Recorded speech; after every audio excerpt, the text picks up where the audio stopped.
name is Kathy, and today I'll be discussing how to use homeopathic remedies on ailments, continuing with eye ailments that start with the letters I through O. But before I do, I wanted to let you know that because I have a great many videos now on many different topics, I've decided to make several different video playlists so that it's easy to find the videos of greatest interest. So please check out my playlist page. Please refer to my How to Use Homeopathic Remedies video before using the material in this video. I'll be discussing how to use homeopathic remedies on specific ailments, but I've broken these ailments into categories for easier reference. I'll begin with ailments of the mind and emotions, then I'll move on to ailments of the brain and nervous system. Then I'll address issues with your skin, nails, hair, eyes, ears, nose, teeth, gums, lungs, respiration, heart, blood, circulation, muscles, bones, joints, esophagus, stomach, duodenum, small and large intestines, liver, gallbladder, pancreas, kidney, and bladder. Then ailments specific to women and ailments specific to men. Then issues of the hormones and metabolism. After that, I'll address the issues of homeopathic remedies on infestations and the immune system. Then issues surrounding fertility and pregnancy and surrounding childbirth and postnatal problems. Then homeopathic remedies that address special problems in infants, ailments and diseases in childhood, and special issues of adolescence. And finally, special issues of the elderly. Constitutional treatment involves treating the totality of the individual person. Everyone is a unique individual with a unique physiology that responds to substances differently. In homeopathy, it is recognized that people will react strongly to certain remedies, and as a result of this, they can be loosely placed into different categories called constitutional types. Homeopaths talk, for example, of phosphoric types.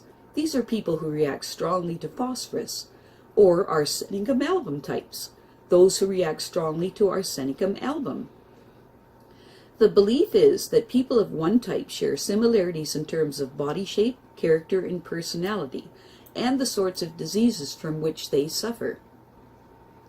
As an example, Nape-Tremure people tend to be pear-shaped, have a dark complexion, be fastidious and rigid in personality, and keep themselves to themselves.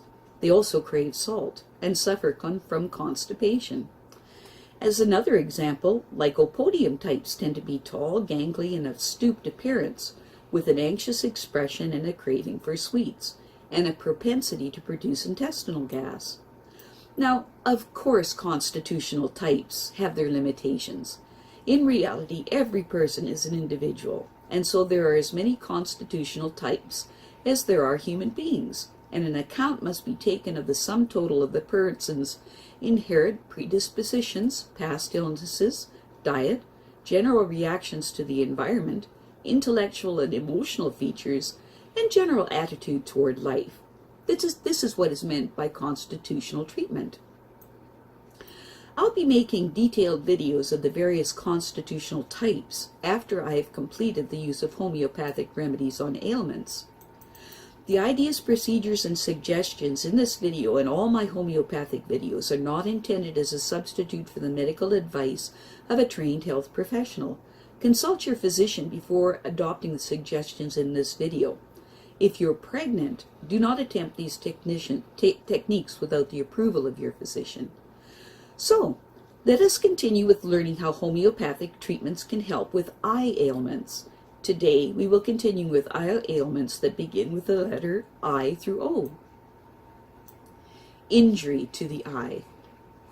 Most eye injuries are caused by foreign bodies becoming lodged in the eye, or by blows to the eye or nose.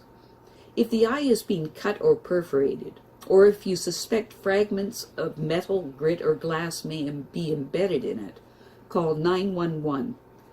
Give first aid and tell the person not to move their good eye, as the injured eye will inevitably move with it. Very prompt first aid is necessary if corrosive chemicals enter the eye. If after a blow to the eye, the person cannot see properly or complains of pain, then see a doctor within 2 hours and give one of the homeopathic rescue remedies that follow. Specific remedies. to be taken every 5 to 10 minutes for up to 10 doses in an emergency. First use, Arnica, 30C.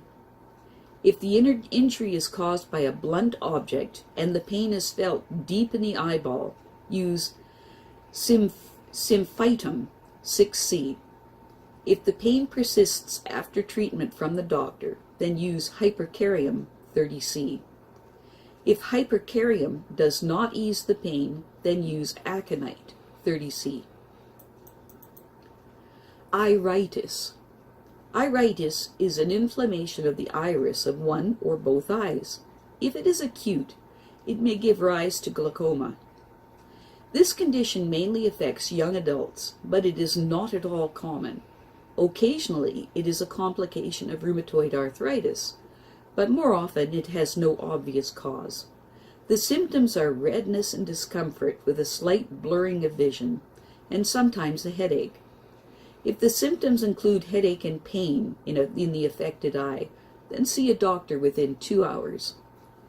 Iritis tends to be a recurrent constitutional problem, so constitutional homeopathic treatment should be sought.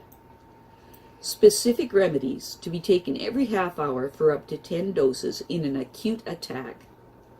At the first signs of inflammation, use Aconite, 30C.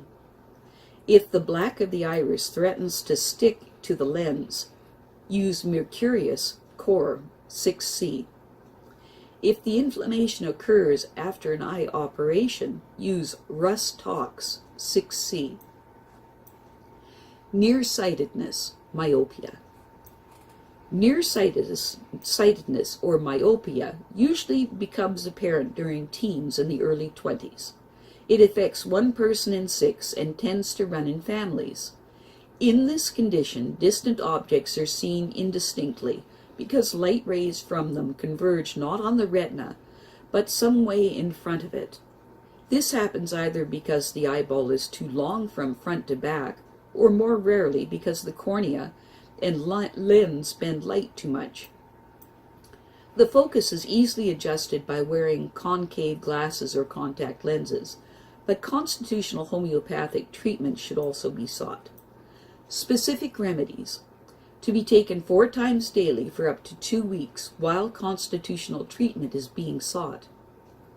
When nearsightedness becomes worse with nervous exhaustion or sexual overindulgence, use Phosphorus, 6C. When nearsightedness seems to be getting worse, use Physostigma, 6C. Orbital cellulitis. Orbital cellulitis is an infection and swelling of the soft tissue lining the eye socket, pushing the eyeball outward and causing severe pain, redness, discharge of pus, and some degree of blurred vision. The offending organisms are usually bacteria that have spread from the sinuses during sinusitis or from boils near the eye. Since there is a small risk of infection spreading to the meninges of the brain and causing meningitis, appropriate action is to see a doctor within 12 hours or 2 hours if meningitis symptoms appear. If the homeopathic rescue remedies to follow are given promptly, they will have time to act before the antibiotics from the doctor's prescription have sufficiently built up to antidote them. Specific remedies to be taken every hour for up to 10 doses. When the lids are swollen and full of fluid and the eye is burning and stinging with sudden piercing pain and a yellow discharge, use Apis, 30C.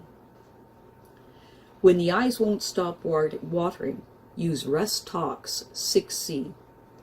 When there is extreme sensitivity to the slightest draft or touch, use Hepar Sulph, 6C. I have a great many videos now on many different topics, and so I've decided to make several different video playlists so that it's easy to find the videos of greatest interest. So please check out my playlist page. Well, that's it for now.